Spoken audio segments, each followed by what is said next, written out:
बोलो। पापा, पापा मुझे बचा लो पापा।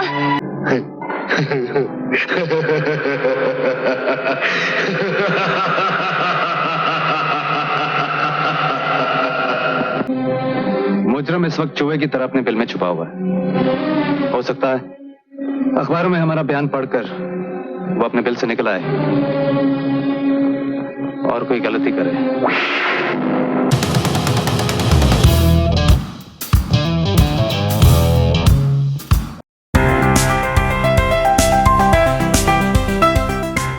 कहानी बहुत ही इंटरेस्टिंग है। हरिदास चौधरी जो कभी एक मोची हुआ करते थे, आज एक शू कंपनी के मालिक हैं। भरा पूरा परिवार, दौलत, सुकून, सब कुछ है उनके पास। लेकिन एक दिन खबर मिलती है कि किसी ने उनके बेटे को किडनैप कर लिया है और किडनैपर 20 लाख रुपए की मांग कर रहा है। गुड्डू को कुछ हो गया ना, मैं मर जाऊंगी। उस आदमी ने साफ लफ्जों में कहा है कि अगर हमने पुलिस को खबर कर दी तो वो गुड्डू को जान से मार डालेगा। हरिदास तुरंत पैसा देने को तैयार हो जाते हैं, लेकिन फिर आता है एक ट्विस्ट। उनका अपना बेटा तो सलामत है, लेकिन किडनैपर ने गलती से उनके ड्राइवर सीताराम के बेटे बंसी को अगवा कर लिया है। बंसी। अब सवाल आता है कि क्या एक ड्राइवर के लिए हरिदास इतनी बड़ी फिरौती देंगे? पहले तो वो इनकार कर देते हैं, लेकिन फिर फैमिली के समझाने पर और अपने दिल की सुनकर वो पैसा देने का फैसला कर लेते हैं। अब एंट्री होती है सीआईडी इंस्पेक्टर अमरनाथ गिल की, जो तुरंत केस को सॉल्व करने में जुट जाते हैं। यहाँ से फिल्म एक ग्रिपिंग थ्रिलर का रूप ले लेती है, क्योंकि किडनैपर और कोई नहीं, हरिदास से बदला लेने की आग में जलता हुआ उनका एक पुराना मुलाजिम राज सिंह है। शोले के बाद ये पहला रोल था जिसमें अमजद खान ने इतना चिलिंग और क्रूअल कैरेक्टर प्ले किया। Vinod Khanna looked super cool in his role और उन्हें मदद मिली फिल्म की पावरफुल स्क्रिप्ट से, जो टाइम वेस्ट किए बिना इन्वेस्टिगेशन पर फोकस करती है। हाँ, एक तो बेकार के गाने जरूर हैं। Rajesh Roshan could really have done a better job, पर उन्हें आप फॉरवर्ड कर सकते हैं। One song that stands out is Mungda, जो हेलन के सबसे पॉपुलर डांस नंबर्स में से है और आज भी डांस पार्टीज में प्ले होता है।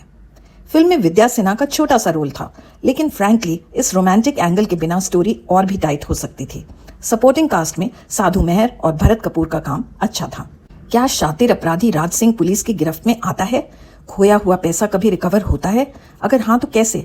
जानने के लिए देखिए YouTube पर 1977 की film Inkaar, directed by Raj N Sippy.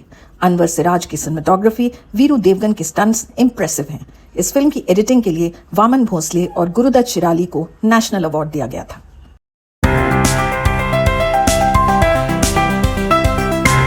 तुम्हारी माँ तो सिधार गई और ये मुसीबत मेरे गले में डाल गई। दुनिया के नाते रख लिया, वरना फेंक देती दोनों को गटर में। कहाँ है राशन? तुम्हारा बाप तो काले पानी में गिट्टी फोड़ता है और तुम यहाँ मर्द गश्ती करते फिरते हो। मर क्यों नहीं जाते? तुम लोग नुठल्ले हो, नुठल्ले। ठीक से भीख मांगनी भी नहीं आती। चल इधर मैं सिखाऊं। आंखें बंद करके पेट पे मार। ए भाई, तेरा भला हो भाई। 2 पैसे भाई, 1-2 पैसे दे दे बोल। ये थी 1954 की फिल्म बूट पॉलिश। कुछ खास नोटिस किया इस एक्ट्रेस के बारे में? हाँ, एक्ट्रेस तो ये अच्छी है ही, नो डाउट, बट इनके बारे में एक ऐसी बात है जो शायद कम लोगों को पता है। इनका नाम है चांद बर्क और बूट पॉलिश में इन्हें पहला चांस राज कपूर साहब ने दिया था। चांद ने कई हिट पंजाबी फिल्मों में भी काम किया और उनके डांसिंग टैलेंट की वजह से उन्हें पंजाब की डांसिंग लिली का टाइटल दिया गया। लेकिन चांद का नेक्स्ट सीक्रेट सुनकर आप वाकई हैरान हो जाएंगे। वो बॉलीवुड हीरो रणवीर सिंह की दादी थी। हुआ यूं कि चांद की पहली शादी नाकाम रही और उन्होंने सुंदर सिंह भवनानी नाम के शख्स से सेकेंड मैरिज की। इस शादी से उन्हें 2 औलाद हुई, टोनिया और जगजीत भवनानी। जगजीत के बेटे का नाम है Ranveer Singh. Besides the family relation, you can also see the energy and dancing connection now. पता है वो कौन सी पिक्चर थी जिसने पहली बार 1 करोड़ कमाए और जिसमें पहली बार एक एंटी हीरो को हीरो के रूप में दिखाया गया? फिल्म का नाम था किस्मत और इसके हीरो थे अशोक कुमार, जिन्होंने फिल्म में एक चोर का रोल किया था। किस्मत रिलीज हुई थी 1943 में और इसमें और भी काफी कुछ हिंदी सिनेमा में पहली बार हुआ था, including one of the first ever double roles, an unmarried woman getting pregnant, और म्यूजिक में पहली बार फुल कोरस का इस्तेमाल। इसी फिल्म से शुरू हुआ था लॉस्ट एंड फाउंड फॉर्मूला का ट्रेंड, जिसे बाद में अनगिनत फिल्मों ने यूज किया। और हाँ, दीवार तो बहुत बाद में बनी, लेकिन किस्मत वो पहली फिल्म थी जिसमें हीरो डायरेक्ट भगवान से बात करता है।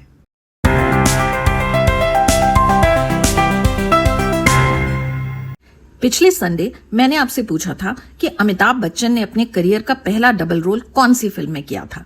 इसका जवाब है बंधे हाथ, जिसमें एक रोल में वो एक बीमार पोएट थे और दूसरे में एक चोर जो उसके मरने के बाद उसका नाम और आइडेंटिटी चुराकर जीने लगता है। ये फिल्म रिलीज हुई थी 1973 में, जंजीर से कुछ ही समय पहले। तब तक अमिताभ पर फ्लॉप एक्टर का ठप्पा लग चुका था और उन्हें बंधे हाथ से भी कुछ खास उम्मीद नहीं थी। इनफैक्ट उन्होंने वापस इलाहाबाद जाने के लिए मन बना लिया था, लेकिन फिर आई जंजीर और अमिताभ की किस्मत के बंधे हाथ हमेशा के लिए खुल गए। और अब इस हफ्ते का सवाल, 1974 से 1976 के बीच अमोल पालेकर की 3 फिल्मों ने एक के बाद एक सिल्वर जुबली मनाई थी। उन 3 हैट्रिक फिल्मों के नाम बताइए। I will wait for your answers in the comments. Next Sunday आऊंगी फिल्मी मुनिया की फिल्मी दुनिया का एक और एंटरटेनिंग एडिशन लेकर। तब तक के लिए keep watching and keep rocking.